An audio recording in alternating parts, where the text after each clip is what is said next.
राहुल गांधी और प्रियंका गांधी जैसे ये बोल रहे थे कि हम हाथरस पैदल चल के जाएंगे, लेकिन वहीं दिशा भी तो एक बेटी थी, वो भी तो इस देश की बेटी है, वो उनके लिए क्यों नहीं खड़े हुए? वहां पर क्यों उन्होंने क्वारंटीन कर दिया? वहां बिहार से जब पुलिस इन्वेस्टिगेशन करने है, ऐसा क्यों करा उन सबने? देखिए, ये बहुत अच्छी बात आपने पूछी है और ये बात मैं कल से बोल रही हूँ। ये प्रियंका गांधी वाड्रा और राहुल बाबा 2 लाख का जो जूता पहनते हैं और 5 लाख की घड़ी पहनते हैं और फिर बोलते हैं मैं आम आदमी हूँ, और फिर ये बात करते हैं किसानों की। इनसे बोलो हल लगाना होता क्या, जरा बताओ तो सही, बताओ तो सही। ये तो वो आदमी है जो कहते हैं एक तरफ से आलू डालो दूसरी तरफ से सोना निकालेंगे। ये तो वो व्यक्ति है जो सोचता है कि 5 स्टार या 7 स्टार होटल में फोन करते हैं तो खाना आ जाता है। इनके लिए किसान 5 और 7 स्टार होटल वाले हैं। इनको ये नहीं पता है कि जब इस देश का किसान जूझता है, अपने पसीने अपने खून को बहाता है, तब हम जैसे लोगों की भूख मिटती है, तब ये राहुल गांधी यहाँ बैठ करके खाना खाता है। और ये राहुल गांधी आज न्याय की बात कर रहा है, हाथरस की बेटी को न्याय दिलाएगा। ये राजनीति कर रहे हैं। ये यहाँ पर एक लड़की जिसकी मौत हो गई, जिस भी कारण से उसकी मौत हुई, एक बच्ची मरी है, उसकी पिटाई हुई है, कौन है उसके हत्यारे, किसने उनको मारा, ये सच्चाई जाननी चाहिए ना।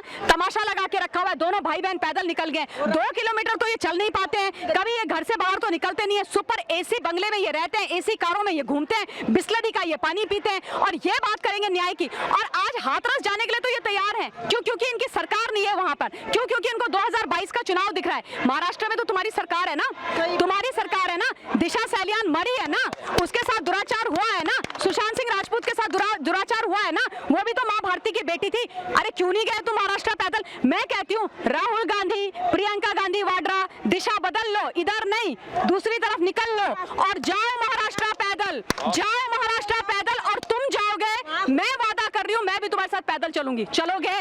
चलो और न्याय लेकर के आते। ये दोहरे मापदंड के झूठे लोग हैं। इनकी जो है ना राजनीतिक नैया डूब गई है। हिंदुस्तान की जनता ने इनको पोपट बना दिया है, इनको खत्म कर दिया है। ये झूठे। अब ये बात करते हैं वो दलित लड़की थी जिसने रेप किया, वो ठाकुर। क्या होता है ये? क्या होता है ये? जो रेपिस्ट होगा वो रेपिस्ट होगा, जो विक्टिम होगा वो विक्टिम होगा। ये कोई तरीका नहीं होता। जातियों में बांटोगे तुम, जाति धर्मों में बांटोगे तुम इस देश को।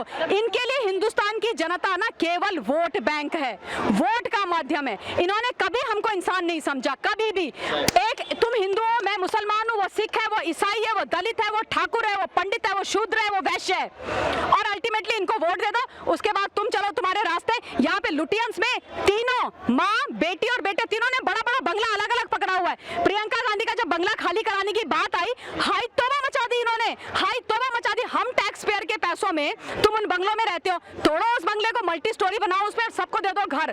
तुम तीनों एक साथ नहीं रह सकते हो, तुम तीनों एक साथ नहीं रह सकते हो। 3 जने हो ना, एक घर में रह लो।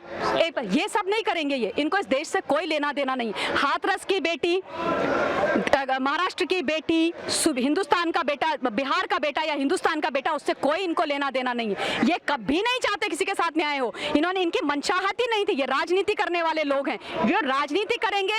ये कुछ लोगों को अपने पेट लोगों को बिठा देंगे। आप सोचो आज जिस तरीके के हाथरस के वीडियोस निकल के आए हैं, वहां का कार्यकर्ता उसके भाई से बात कर रहा है, हाथरस की विक्टिम से, के भाई से, और पूछ रहा है भैया ये बताओ तुम्हारे घर में कौन कौन लोग हैं, कितना लोग बैठा है, अच्छा एसआईटी कौन, अच्छा एसआईटी बैठा है, कब तक बैठा रहेगा, क्या क्या प्रश्न पूछ रहा है, कौन लोग जवाब दे रहे हैं, तुम्हारा पिताजी किधर है। ये तुम कांग्रेस के कार्यकर्ता हो, तुम कैसे पूछ रहे हो भाई? तुम कैसे पूछ रहे हो? तुमको किसने हक दिया है पूछने का, और तुम क्यों पूछ रहे हो? और ऊपर से बोल रहा है जब प्रियंका गांधी आएंगी ना तो उनको ये सारी चीजें बताना, और ये बोलना कि यहाँ की जो सरकार है, यानी कि योगी जी की जो सरकार है, वो हमें प्रेशराइज कर रही है मुआवजा लेने के लिए, वो हमको प्रेशराइज कर रही है ये बातें बोलने के लिए। आप सुनाओ, ये जो पेड लोग हैं वो इन टेप्स को क्यों नहीं दिखाते? और एफआईआर की जो ओरिजिनल कॉपी वो मेरे पास है, वो कॉपी मेरे पास है, जिसमें साफ उसके भाई ने ये एफआईआर लिखी है कि जो सुनील नाम का लड़का है वो मेरी बहन का गला दबाने की कोशिश कर रहा था। और चलिए एफआईआर आप बोलते हो कि पुलिस ने ये जोर जबरदस्ती करके लिखवा दी, मान लिया, लेकिन उसकी मां ने ऑन रिकॉर्ड वीडियोस हैं जिसमें उन्होंने बोला है कि वो गुड्डू का लड़का है संदीप, वो मेरी बेटी को मार रहा था, वो गला दबा रहा था, और क्या किया? कुछ नहीं, मारने की कोशिश करी। 4 लड़के, बाय द वे 4 से 5 लड़के जेल में हैं, 4 से 5 लड़के जेल में। तो तब अगर वो बोल रहे हैं कि रेप नहीं हुआ, तो भाई इन्वेस्टिगेशन करवा लो ना। वो भी हिंदुस्तान की बेटी थी, और वो जो लड़के जो जेल में वो भी हिंदुस्तान के बेटे हैं। अगर वो गलत है तो उनको सजा मिले। तो फिर एक काम करो ना, लाई डिटेक्टर टेस्ट करा दो। लाई डिटेक्टर टेस्ट के लिए बोलेंगे हम नहीं कराएंगे, हम नहीं कराएंगे। क्यों नहीं कराओगे? होने दो ना, दोनों का होने दो, लड़की के परिवार का भी होने दो, और जो बाकी जो बेचारे जो लड़के जो सारे लोग हैं उनके परिवार का भी होने दो। दूध का दूध और पानी का पानी होने दो। हम मनीषा के साथ, मैं एक औरत हूँ, मैं एक नारी हूँ, मैं मनीषा के साथ खड़ी थी, हूँ और रहूंगी। मैं जानना चाहती हूँ कि मनीषा को किसने मारा, मनीषा के मौत के पीछे की सच्चाई क्या है, मैं वो जानना चाहती हूँ। मैं राजनीति में इंटरेस्टेड नहीं हूँ, मैं राहुल प्रियंका में इंटरेस्टेड नहीं हूँ, मैं मुलायम सिंह यादव जी के बेटे अखिलेश यादव की राजनीति चमकाने में इंटरेस्टेड नहीं हूँ। मैं जो है वो दीदी जिनको बोलते ना बहन जी, मायावती बहन जी, उनमें इंटरेस्टेड नहीं हूँ। मैं मनीषा में इंटरेस्टेड हूँ। मुझे मनीषा के लिए न्याय चाहिए, न्याय दिलवाओ, तुम में हिम्मत है, लेकिन साथ साथ दिशा को न्याय दिलाओ और महाराष्ट्र भी चलो। मैम, राजस्थान में भी रेप हुआ था जहां पर कांग्रेस की सरकार है, लेकिन वहां के लिए तब राहुल गांधी, प्रियंका गांधी ये सब वहां नहीं गए, ये सब योगी जी के जो यूपी उत्तर प्रदेश है वहां पे जा रहे हैं। तो ये किस तरह की राजनीति खेलना चाहते हैं? इसे ये जो है ना, ये दिखाता है इनका दोहरे मापदंड, दोहरे चरित्र। और सच्चाई पता चल गई कि ये महाराष्ट्र नहीं जाएंगे, ये राजस्थान नहीं जाएंगे। क्यों? क्योंकि इनकी सरकारें मुंह नहीं खोलेंगे, इनके मुंह में दही जम जाती है, ताले लग जाते हैं और ताले की चाबियां गुम जाती हैं। लेकिन जैसे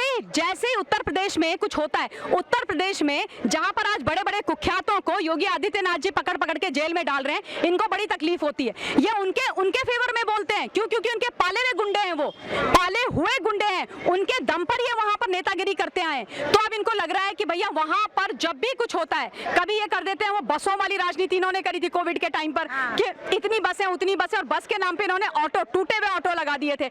आज ये दुख की बात है, शर्म आनी चाहिए, इनको डूब के मर जाना चाहिए चुल्लू भर पानी में। सीरियसली मैं बता रही हूँ, एक महिला होने के नाते, एक बच्ची, हिंदुस्तान की बेटी की मौत हुई है, उसकी मौत हुई है। तुम उसकी मौत के ऊपर, उसकी बॉडी के ऊपर, उसके दुख के ऊपर, एक पीड़ित परिवार के दुख के ऊपर राजनीति कर रहे हो। कितने गिर गया हो तुम लोग, शर्म नहीं आती है? कुछ अच्छा नहीं रह गया तुम्हारे पास राजनीति करने के लिए। तुम जो हो उस समय हर वो गलत चीज करते हो जो हिंदुस्तान के खिलाफ जाती है। कभी तुम जाकर के चाइना के साथ खड़े हो जाते हो, कभी तुम जाकर के पाकिस्तान के साथ खड़े हो जाते हो, कभी तुम जो है एक पीड़ित परिवार को, उसको अपने लिए इस्तेमाल कर रहे हो, उनको फोन करके बोल रहे हो, ऐसे बुला रहे हो, वो परिवार वैसे ही दुखी है बेचारा, उस परिवार पे वज्रपात हुआ है, उनको सच्चाई जो भी है उनकी आने दो ना बाहर, मनीषा को न्याय मिलने दो। बस मैं ये बोलना चाहती हूँ। आज इन्हीं से पूछा जाए जो बाहर भाग के वहाँ पे जा रहे हैं हाथरस, ये राजस्थान क्यों नहीं जा रहे? क्या राजस्थान की बेटियां नहीं है? बेटियां तो सांझी होती हैं। अगर जो महाराष्ट्र में दिशा सालियान के साथ जो अपराध हुआ, घिनौना अपराध हुआ, घिनौना कुकर्म हुआ, क्या वो बेटी नहीं थी? महाराष्ट्र सरकार क्यों सो रही है? या और जो लोग अभी बड़े उत्सुक हैं, राजनीति खेल रहे हैं, जो रोटियां सेक रहे हैं राजनीति की, वो आज कहाँ बैठे थे? इतने 100 दिन हो गए दिशा सालियान को गए हुए, क्या उन्होंने एक बार भी इस मुद्दे पे बात करी है या कभी आवाज उठाई है दिशा सालियान की? बेटियां तो सबकी सांझी होती है। लेकिन यहाँ एक और एंगल है जिस पे मैं आपका ध्यान आकर्षित करना चाहूंगी कि मैंने विक्टिम का वीडियो देखा है, विक्टिम की माँ का वीडियो देखा है, FIR देखी है जो उसके भाई ने करी है, मैंने पोस्टमार्टम रिपोर्ट देखी है, जिसमें सब जगह सिर्फ एक ही बात है कि स्ट्रैंगुलेशन की वजह से डेथ हुई है, रेप नहीं हुआ। उनकी माँ ने तो यहाँ तक कहा कि मेरी बेटी का गला दबाया संदीप ने। तो चार लड़कों का कैसे नाम मीडिया बदनाम कर रही है, कैसे कह रही है कि रेप हुआ है? हमें तह तक पहुंचना पड़ेगा। जिसने इसमें एंगल डाला है रेप का, इसका मतलब कि उनकी राजनीतिक रोटियां सिक रही थी, उनकी राजनीति चमक रही थी, इसीलिए उन्होंने इसमें रेप का एंगल इंसर्ट किया गया। शर्म आती है, धिक्कार है इन भेड़ियों के ऊपर जो बेटियों को सुरक्षा तो कभी दे नहीं पाए, लेकिन राजनीति खेल रहे हैं, उस परिवार को शर्मसार कर रहे हैं, उस बेटी की मृत्यु पे खिलवाड़ कर रहे हैं। जो बेटी हमारे साथ नहीं है उसको भी शर्मसार कर रहे हैं, बार बार रेप का नाम देके। जब बेटी ने खुद कहा मेरे साथ रेप नहीं हुआ, तो कैसे आप कह सकते कहते हैं रेप हुआ है। शर्मनाक घटना है। मैं लगातार इसके ऊपर अपनी आवाज उठाती रहूंगी और इन नेताओं का बहिष्कार करती हूं जो रेप जैसे सेंसिटिव इश्यू पर राजनीति खेल रहे हैं। Thank you ma'am.